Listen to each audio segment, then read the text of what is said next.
आपल्याला मोठा राजकीय धक्का बसलाय. पक्षाच्या 10 पैकी 7 राज्यसभा खासदारांनी शुक्रवारी पक्ष सोडून भाजपमध्ये प्रवेशाची घोषणा केली आहे. यामध्ये राघव चड्डा, संदीप पाठक, अशोक मित्तल, हरभजन सिंग, राजिंदर गुप्ता, विक्रम साहनी, स्वाती मालीवाल यांचा समावेश आहे. आपची 2/3 ताकद कमी झाली आहे. पक्षाचं अस्तित्वच धोक्यात आलंय. एखाद्या पक्षाचे सत्तेत असणारे निम्म्यापेक्षा जास्त सदस्य भाजपमध्ये घेणं आणि पुन्हा सदस्यांच्या माध्यमातून पक्षावरच दावा करणं हा भाजपचा ऑपरेशन लोटस राबवण्याचा पॅटर्न झालाय. महाराष्ट्रात शिवसेना आणि राष्ट्रवादी सोबत जे घडलं तशीच स्क्रिप्ट भाजपनं आपसाठी लिहिलेली दिसतीये. आपला राघव चड्डांचं काहीतरी बिनसलंय हे माहीत होतं.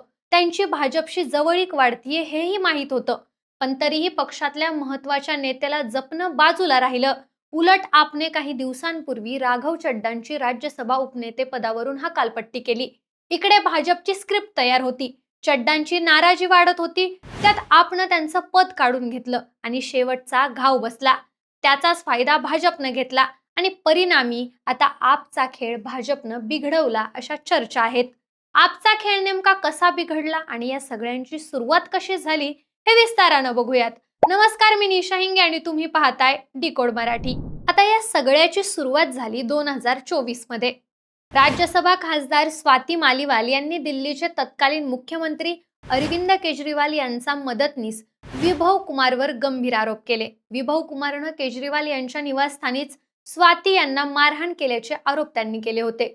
विशेष बाब म्हणजे स्वाती मालीवाल या केजरीवाल यांच्या सुरुवातीपासूनच्या सहकाऱ्यांपैकी एक होत्या. आरटीआय आंदोलन, अन्ना आंदोलन ते आम आदमी पक्षाची स्थापना या सगळ्यात स्वाती मालीवाल केजरीवालांच्या पर्यायानं आपच्या बाजूने उभ्या होत्या.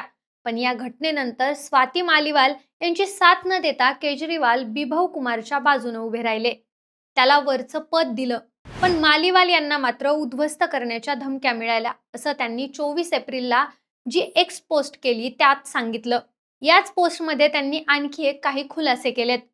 केजरीवाल यांच्या नेतृत्वात आपमध्ये भ्रष्टाचार, महिलांवर होणारे अत्याचार, मारहाणीच्या घटनांना संरक्षण मिळत असून गुंड प्रवृत्ती वाढत असल्याचे आरोपही त्यांनी केलेत. आता स्वाती मालीवाल यांच्या पोस्टनंतर आपमधल्या अंतर्गत बाबी समोर आल्या. पण 2024च्या मे महिन्यात स्वाती मालीवाल यांना मारहाण झाल्याचा प्रकार उघडकीस आला. तोच आपमधल्या फुटीचा पहिला तडा होता असं बोललं जातं. संदीप पाठक आपमधून भाजपमध्ये गेलेले दुसरे नेते. पंजाब, गोवा आणि गुजरातमध्ये आपचा विस्तार करण्यात यांचा महत्वाचा वाटा. केजरीवालांची राष्ट्रीय नेते म्हणून इमेज तयार करण्यामागे पाठक यांची स्ट्रॅटजी होती असं म्हटलं जातं. पण दिल्ली विधानसभेत आपचा पराभव झाला आणि संदीप पाठक यांच्याकडून एक जबाबदारी कमी होत गेली. पाठक पंजाबचं काम बघायचे, पण दिल्लीतल्या पराभवानंतर मनीष सिसोदिया यांनी पंजाबची जबाबदारी घेतली. पाठक यांच्यावर छत्तीसगडचा कार्यभार सोपवला. तसंच काही काळापासून पाठक यांना पक्षाच्या महत्वाच्या बैठका आणि निर्णयांपासून केजरीवाल यांनी दूर ठेवलं असल्याचंही सांगितलं जातं. अर्थात त्यामुळे संदीप पाठक आणि पक्षात दरी वाढत होती. यानंतर भाजपच्या वाटेवर गेलेले आपचे तिसरे नेते अशोक मित्तल. अगदी 10 दिवसांपूर्वीचीच गोष्ट. 15 एप्रिलला अशोक मित्तल यांच्या घरावर ईडीची धाड पडली. या दरम्यान पक्षानं त्यांना साथ दिली नाही. त्यांच्यासाठी कोणतीही भूमिका घेतली नाही. त्यामुळे पक्ष नेत्यांच्या या भूमिकेमुळे तेही नाराज झाले. चौथं नाव म्हणजे हरभजन सिंग. आता आपनं हरभजन सिंग यांना राज्यसभेचा खासदार केलं, पण त्यांना पक्षाचं व्यासपीठ हवं होतं तसं कधी मिळालं नाही. महत्वाच्या निर्णयात त्यांच्या मताला फारशी किंमत मिळत नाही. हे त्यांच्यात आणि आपमध्ये अंतर वाढण्याचं कारण असू शकतं असं तज्ज्ञांचं मत आहे. यानंतर 5वे नेते राजिंदर गुप्ता आणि 6वे नेते विक्रमजीत सिंग साहनी यांचीही खासदारपद असूनही पक्षात फार महत्त्व नसणं, पक्षाच्या कामांपासून दूर असणं यामुळे हे नेते पक्षात असूनही नाराज असल्याच्या चर्चा व्हायच्या. खरं तर याआधी देखील आपचे नेते पक्षात घडत असलेल्या गोष्टींमुळे नाराज असल्याच्या बातम्या यायच्या. पण या सगळ्यावर मोहर लागली ती राघव चड्डा यांच्या प्रकरणानंतर. या महिन्याच्या सुरुवातीलाच पक्षानं राघव चड्डा यांना राज्यसभेतल्या उपनेतेपदावरून हटवलं. पक्ष नेतृत्व आणि राघव चड्डा यांच्यात सगळं काही अलबेल नाहीये आणि आता समेटाची शक्यता कमीच आहे अशा चर्चांना सुरुवात झाली. याचा परिणाम असा झाला की शुक्रवारी पत्रकार परिषद घेत राघव चड्डा यांनी स्वतःच त्यांच्या राजीनाम्याची घोषणा केली. अन्य 6 खासदारांसह ते भाजपमध्ये जाणार असल्याचं त्यांनी सांगितलं. पत्रकार परिषदेला संबोधित करताना ते म्हणाले, की ज्या पक्षाला मी माझ्या तारुण्यातली 15 वर्ष रक्त आटवून, घाम गाळून वाढवलं, तो पक्ष आता आपली मूळ तत्व, मूल्य आणि सिद्धांतांपासून भरकटलाय.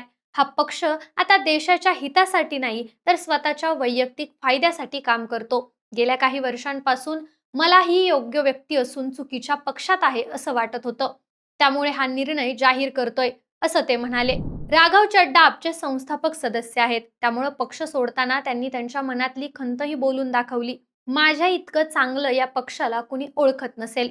स्थापनेपासून दिल्लीत सत्ता मिळवणं, पंजाबमध्ये सत्ता वाढवणं आणि इतर राज्यात पक्षांचा विस्तार करणं सगळं मी निष्ठेनं केलं.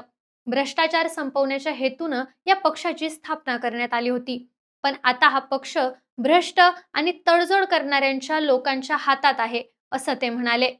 आता यावर आपकडून जी प्रतिक्रिया आली आहे, त्यात या फुटीमागे फक्त पक्षातले अंतर्गत मतभेद नाहीयेत, तर बाहेरचा दबाव आहे, असं सांगण्यात आलं. चड्डांनी आपमधून बाहेर पडण्याची घोषणा केली, भाजपमध्ये जाणार असल्याचं सांगितलं. पण केजरीवाल यांनी फक्त भाजपने पुन्हा एकदा पंजाबच्या जनतेला धोका दिला या एका वाक्यात त्यांची प्रतिक्रिया दिली. स्वाती मलिवाल वगळता आपचे भाजपमध्ये गेलेले खासदार पंजाबमधून निवडून आलेले आहेत. त्यामुळं केजरीवालांची ही प्रतिक्रिया आली. आपचे नेते संजय सिंग यांनी ऑपरेशन लोटसच्या माध्यमातून हे पक्षांतर घडवून आणल्याचे आरोप भाजपवर केले. त्यांच्या मते ईडी आणि सीबीआय सारख्या यंत्रणांच्या कारवाईच्या भीतीमुळे खासदारांनी पक्ष सोडला.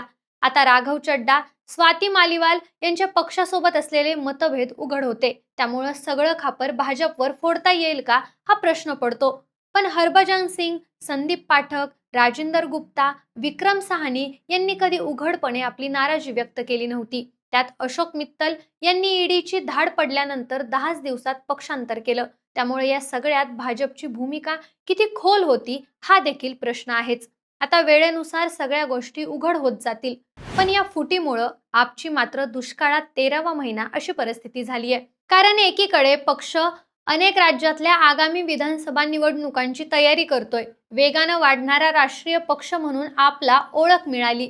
पण या फुटीनंतर झालेले आरोप, अंतर्गत संघर्ष यातून पक्ष कसा सावरणार? तुमची मतं आम्हाला कमेंटमध्ये नक्की सांगा आणि आपल्या डिकोड मराठी या यूट्यूब चॅनलला सबस्क्राईब करायला विसरू नका. धन्यवाद.